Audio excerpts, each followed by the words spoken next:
بندوں کے حقوق میں سب سے پہلا حقوق والدین کا ہے۔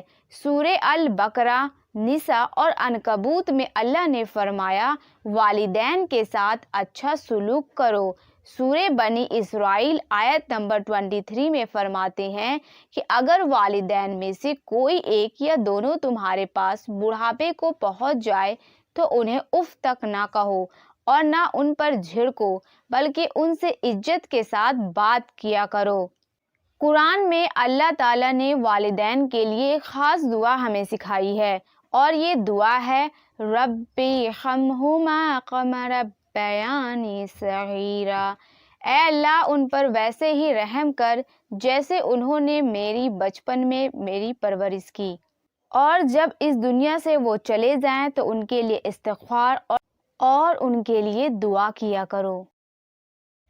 اللہ کریم سورہ الاحقاف اور لقمان میں فرماتے ہیں، اور ہم نے انسان کو اپنے والدین سے اچھا برتاؤ کرنے کا حکم دیا ہے۔ اس کی ماں نے بڑی مصیبت سے اسے پیٹ میں اٹھائے رکھا اور بڑی مصیبت سے اس کو جنا۔ ایک حدیث میں بیان فرمایا، میں نے عرض کیا کہ اللہ کے رسول، میں کس کے ساتھ نیک سلوک اور صالح رحمی کروں؟ آپ نے فرمایا اپنی ماں کے ساتھ۔ میں نے عرض کیا پھر کس کے ساتھ؟ آپ نے فرمایا اپنی ماں کے ساتھ۔ میں نے عرض کیا پھر کس کے ساتھ؟ فرمایا اپنی ماں کے ساتھ۔ میں نے عرض کیا کہ پھر کس کے ساتھ؟ فرمایا اپنے باپ کے ساتھ۔ ایک روز آپ صلی اللہ علیہ وسلم جب ممبر پر چڑھیں تو پہلے قدم پر آمین کہا، پھر دوسرے قدم پر بھی آمین کہا، پھر تیسرے قدم پر بھی آمین کہا۔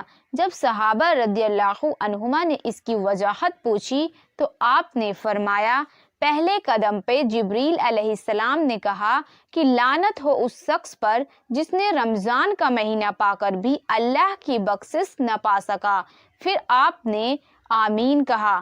پھر دوسرے قدم پر جبریل علیہ السلام نے کہا کہ لعنت ہو اس شخص پر جس نے آپ صلی اللہ علیہ وسلم کا نام سنا اور آپ پر درود سلام نہ بھیجا۔